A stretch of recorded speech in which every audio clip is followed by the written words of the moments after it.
Hello dear friends, welcome to Jam गुरुजी।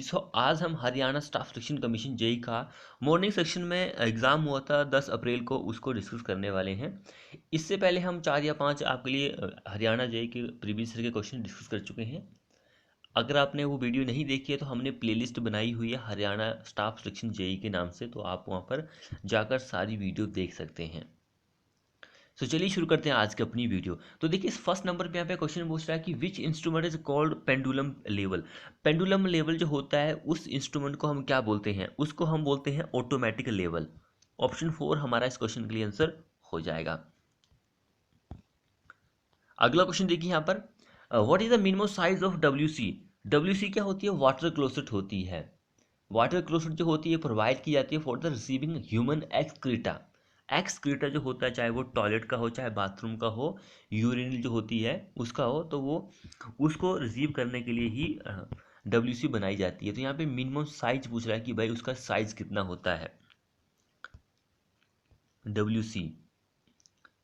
सो वो होता है 2 स्क्वायर मीटर। ऑप्शन थर्ड हमारा इस क्वेश्चन के लिए आंसर हो जाएगा।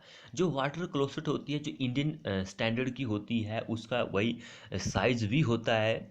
उसका साइज से भी एग्जाम में क्वेश्चन जो है पूछे गए हैं, तो वो साइज भी आपको पता होना जरूरी है। तो इसकी ओवरऑल लेंथ की अगर हम बात करेंगे डब्ल्यू सी की, तो 450 से लेकर 675 mm इसकी ओवरऑल लेंथ होती है। अगर हम इसकी जो विड्थ होती है उसकी बात करें, तो एक एंड पर इसकी विड्थ जो होती है वो 150 mm होती है। दूसरे एंड पर इसकी विड्थ जो होती है 225 से लेकर 280 mm होती है। अगर हम इसकी हाइट की बात करेंगे तो हाइट जो होती है इसकी 450 से लेकर 500 mm इसकी हाइट होती है, डब्ल्यू सी जो होती है।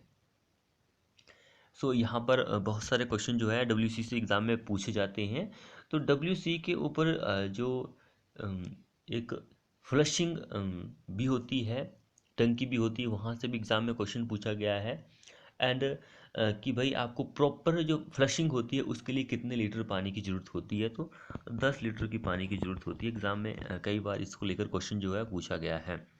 अगला क्वेश्चन देखिए यहाँ पर, क्वेश्चन क्या बोल रहा है कि the portion made by cutting standard bricks across their width are known as. The portion made by cutting standard bricks across their width are known as, उसको हम किस नाम से जानते हैं? उसको हम वैट्स के नाम से जानते हैं। ऑप्शन थर्ड हमारा इस क्वेश्चन के लिए आंसर होगा। अगला क्वेश्चन देखिए, what is the height of plinth level from ground level. Ground level से प्लिंथ लेवल जो होता है उसकी हाइट कितनी होती है? ये क्वेश्चन कई बार एग्जाम में पूछा गया है। प्लिंथ लेवल की हाइट जो होती है वो 300 से लेकर 600 mm होती है। 300 से 600 mm होती है। लेकिन कई केसेस ऐसे आते हैं, जैसे कि हमारा वाटर लॉगिंग एरिया जो होता है वहाँ की बात आ जाए, तो उस केसेस में हमारा जो प्लिंथ एरिया की मिनिमम हाइट होती है वो 60 सेंटीमीटर या फिर 600 mm होती है। ये देख लीजिए, प्लिंथ लेवल की हाइट जो होती है वो 600 mm होती है। वाटर लॉगिंग प्रोन एरिया या फिर मोस्ट इम्पॉर्टेंट बिल्डिंग जो होती है उसके लिए वैसे 300 से 600 mm ही लेते हैं, लेकिन मोस्ट कॉमन जो होता है वो 450 कई बार ये लेते हैं, मोस्ट कॉमन यही लेते हैं। लेकिन वेरी की बात हो रही है तो यहाँ पे वेरी हमारा आंसर यही होगा। अगला क्वेश्चन देखिए, which method of concrete is not used when the temperature is low और below the freezing point. Which method of concreting is not used. So भाई, हमारा एक हॉट वेदर कंक्रीटिंग होती है, एक कोल्ड वेदर कंक्रीटिंग होती है। दो तरह की कंक्रीटिंग की जाती है वेदर की कंडीशन में, टेम्परेचर के केसेस में। तो अगर आप हॉट वेदर की कंक्रीटिंग की बात करेंगे तो इसका जो टेम्परेचर होता है वो हाई होता है, दैट इज़ 30 डिग्री सेल्सियस से भी ज़्यादा होता है हॉट वेदर। इतना हो सकता है। इसकी जो रिलेटिव ह्यूमिडिटी होती है वो लो होती है। हॉट वेदर की हम यहाँ पे बात कर रहे हैं सबसे पहले, हॉट वेदर की। सो इसकी लो रिलेटिव ह्यूमिडिटी भी लो होती है, हाई विंड स्पीड होती है, एंड हाई कंक्रीट टेम्परेचर, तो ये तो मैंने आपको बता ही दिया है। टेम्परेचर भी हाई होता है, कंक्रीट का टेम्परेचर भी हाई होता है।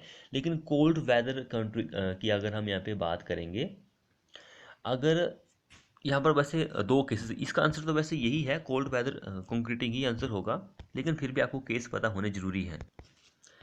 कोल्ड वेदर कंक्रीटिंग का ये है, यहाँ पे दो केसेस आते हैं कि भाई अगर आपका जो टेम्परेचर है 10 डिग्री तक या फिर 10 डिग्री से कम है, तो ज़्यादा ही नहीं, थोड़ा एक दो पॉइंट ही कम है, डिग्री ही कम है, जैसे कि 7 हो गया, 8 हो गया, 9 हो गया, 6 हो गया, 5 तक हो गया, तो उस केसेस में हमारा जो कंक्रीट होता है वो सेट्स मोर स्लोली होता है। इससे क्या होता है कि स्ट्रेंथ वो गेन तो कर लेता है, लेकिन स्लोली स्लोली करता है, तो गेन स्ट्रेंथ जो गेन करता है वो बहुत ही अच्छी होती है।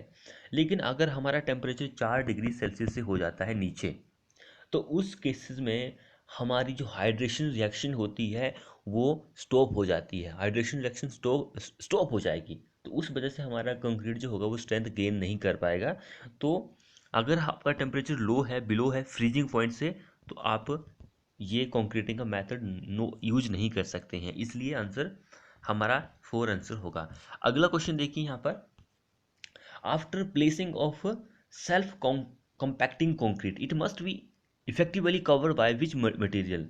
भाई सेल्फ कॉम्पैक्टिंग कंक्रीट जो होता है, वहाँ से भी क्वेश्चन कई बार पूछे गए हैं। तो भाई वो करने के बाद आप किस मटेरियल से अपने उसको कवर कर सकते हैं, कंक्रीट को, जो आपने कंक्रीट जहाँ पे प्लेस किया है, तो उसको किस से कवर कर सकते हैं, तो उससे वो होता है पॉलीइथिलीन शीट से आप कवर करेंगे। भाई AC sheet, GI sheet, fibre sheet यहाँ से नहीं कवर कर सकते हैं, क्योंकि वहाँ से हमारा कंक्रीट की जो फिनिशिंग है वो ख़राब हो सकती है।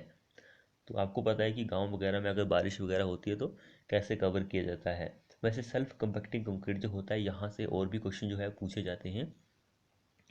जैसे कि एक क्वेश्चन मैंने देखा है कि किसी प्रीवियस ईयर के क्वेश्चन में ये क्वेश्चन पूछा गया था कि भाई जो टेस्ट किया जाता है उसकी प्रॉपर्टी को चेक करने के लिए, एसएससी कंक्रीट के लिए एससीसी कंक्रीट जो होता है सेल्फ कॉम्पैक्टिंग कंक्रीट, तो वो कौन सा होता है, वहाँ से क्वेश्चन जो है बहुत बार पूछे गए हैं।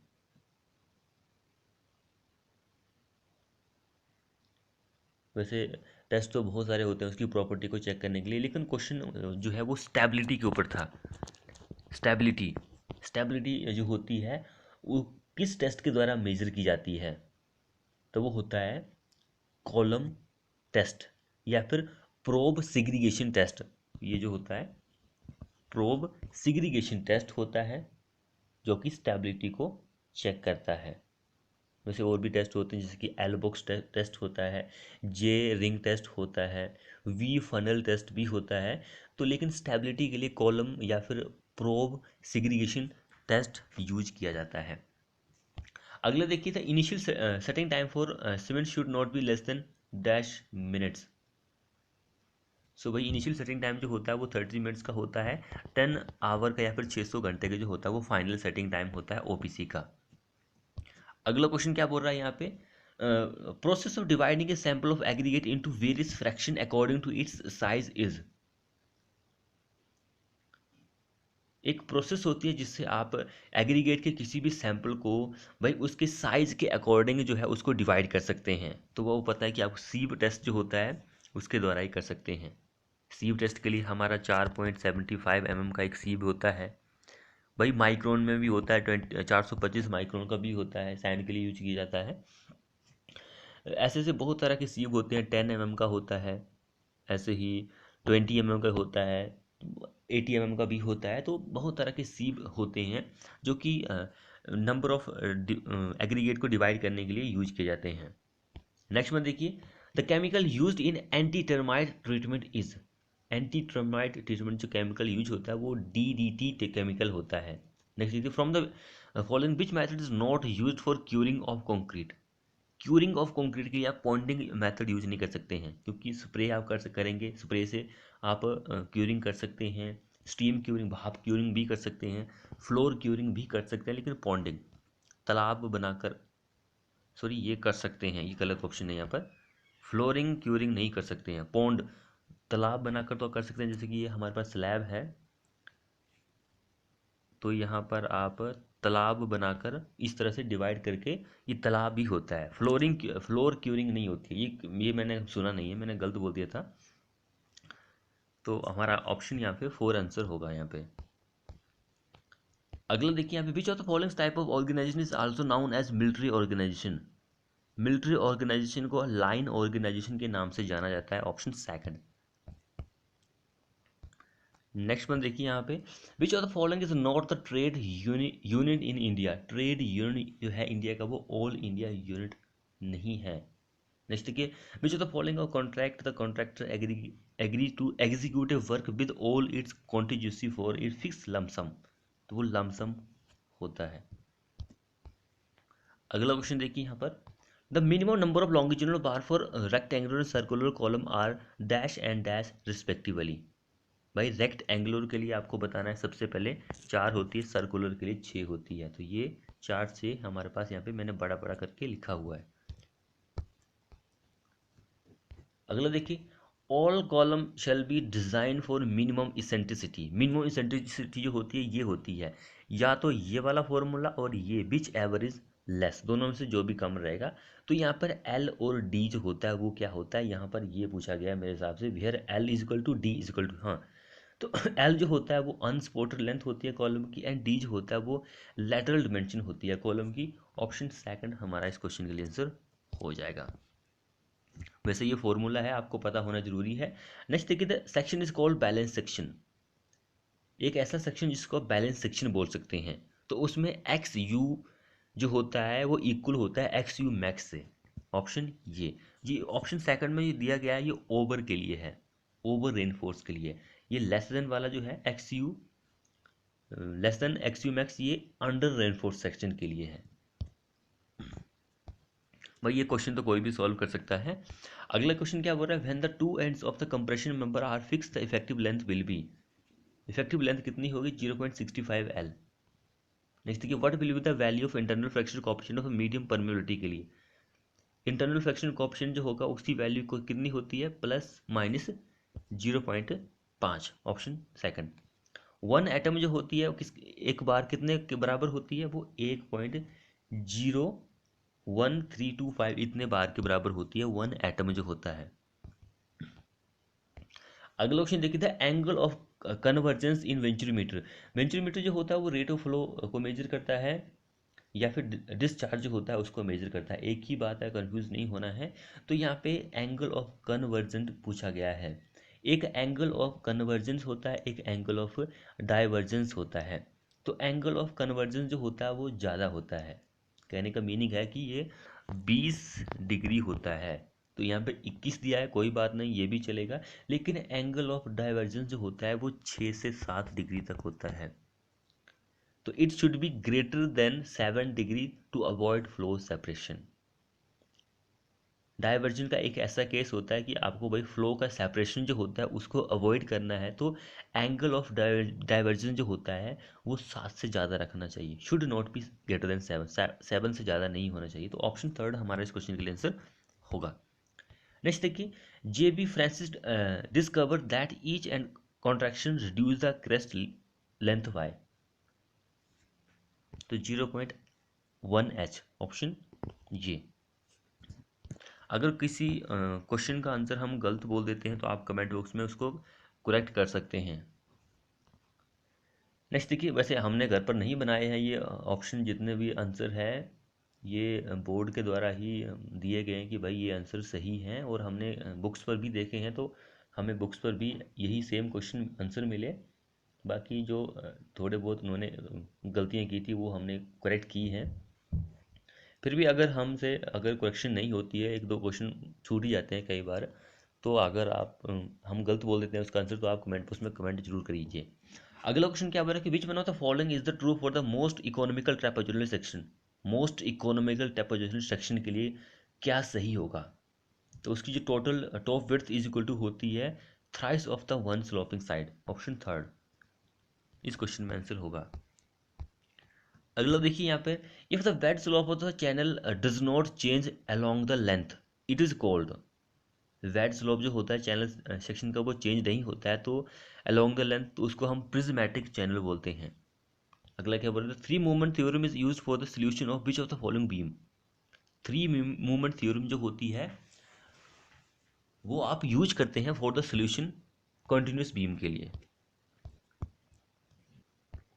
नेक्स्ट में देखिए, व्हाट इज द मोहर स्केल रिप्रेजेंट। सर्कल जो होता है वो स्ट्रेस जो होता है प्लेन पर उसको रिप्रेजेंट करता है, चाहे नॉर्मल स्ट्रेस हो या फिर प्रिंसिपल स्ट्रेस हो, वो स्ट्रेस को ही रिप्रेजेंट करता है। नेक्स्ट देखिए, which type of test on steel is done to obtain the graph of stress strain curve.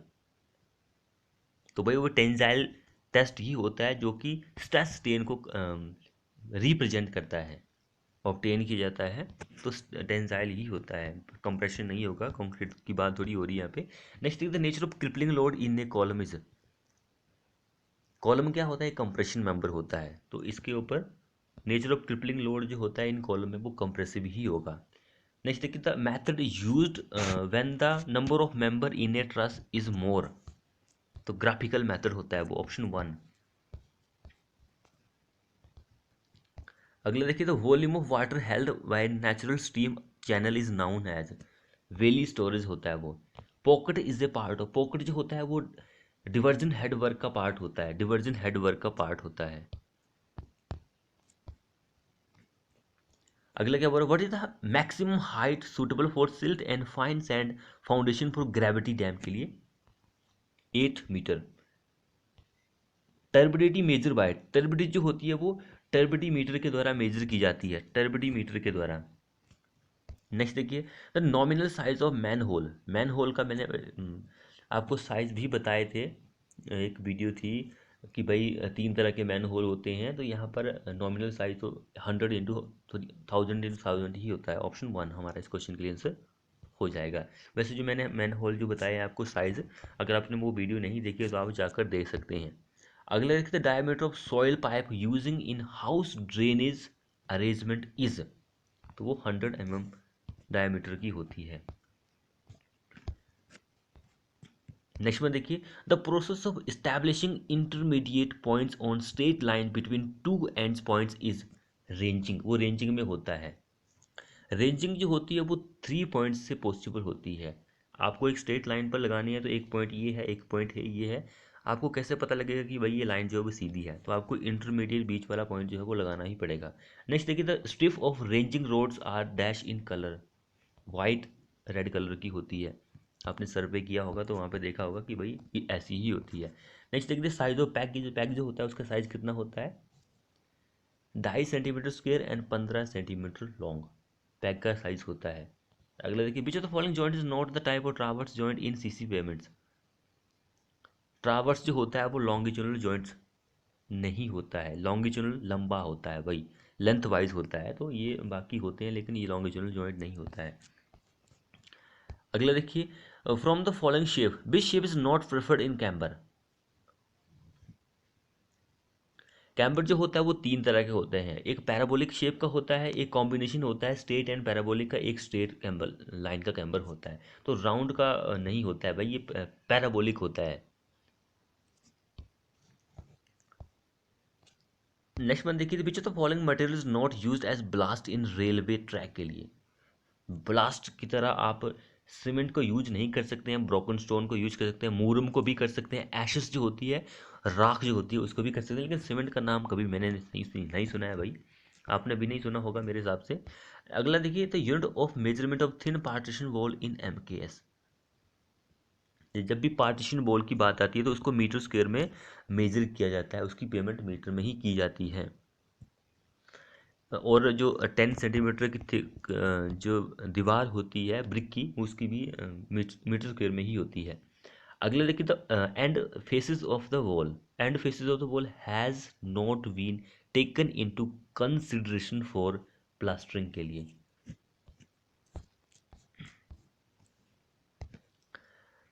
आज तो हमने अपनी PDF में एक वाटर मार्क भी ऐड किया है, जैसे कि एग्ज़ाम गुरुजी, तो देख सकते हैं। अगला क्वेश्चन क्या बोल रहा था, from the following which purpose of valuation is not suitable. Valuation जो होती है वो किसके लिए सूटेबल नहीं होती है, ग्रोस इनकम के लिए। वैसे एक इसी के एक क्वेश्चन पूछा गया था GK सेक्शन में कि भाई कौन सा डायरेक्ट टैक्स होता है। तो यहाँ से भी एग्जाम में क्वेश्चन देखो पूछे जाते हैं, जैसे कि इनकम, ग्रोस इनकम आ गई तो मैं मुझे याद आ गया कि भाई कौन सा इनडायरेक्ट होता है, कौन सा डायरेक्ट होता है। तो जो आप कमाते हैं, आपकी जो आय होती है वो डायरेक्ट टैक्स में ही आता है। तो ये मुझे यहाँ पर इसलिए याद है। अगले देखिए, in clamp burning process at which angle bricks are to be laid. Bricks जो होती है वो 15 डिग्री सेल्सियस पर रखी जाती है। नेक्स्ट वन देखिए, the timber which is sawn and cut into suitable commercial size is, उसको कन्वर्जन टिम्बर बोलते हैं। अगला क्वेश्चन क्या बोल रहा है, soil transported and deposited by gravitational force is colluvial soil. Next one देखिए यहाँ पर, the maximum water content at which the reduction in water content will not cause a decrease in the volume of soil mass। भाई एक ऐसा maximum water content जिसमें पानी अगर कम भी हो जाता है तो जो सॉइल की जो वॉल्यूम है उसमें कोई कमी नहीं आ रही है, तो उसको हम श्रिंकेज लिमिट बोलते हैं। नेक्स्ट के which of the following soil is least permeable. Least permeable वो स्टिफ क्ले होती है भाई। Stiff clay is the least permeable. Gravel सबसे ज़्यादा परमेबल होता है। अगला क्वेश्चन क्या पड़ता है, cost include general office expansion rents taxes supervision and other cost is, वो ओवरहेड कोस्ट होती है। अगला लास्ट क्वेश्चन देखिए हमारे इस वीडियो का, for small opening up to 5 square feet in plastering and pointing no deduction is made for the end beam post and rafter, इसके लिए कोई भी डिडक्शन नहीं की जाती है। सो फ्रेंड्स, ये थे हरियाणा जेई का प्रीवियस ईयर का क्वेश्चन। आपको हमारे ये क्वेश्चन कैसे लगी आपको, और वीडियो को शेयर नहीं किया तो कर दीजिए, चैनल को सब्सक्राइब नहीं किया तो कर लीजिए। मिलते हैं नेक्स्ट वीडियो में।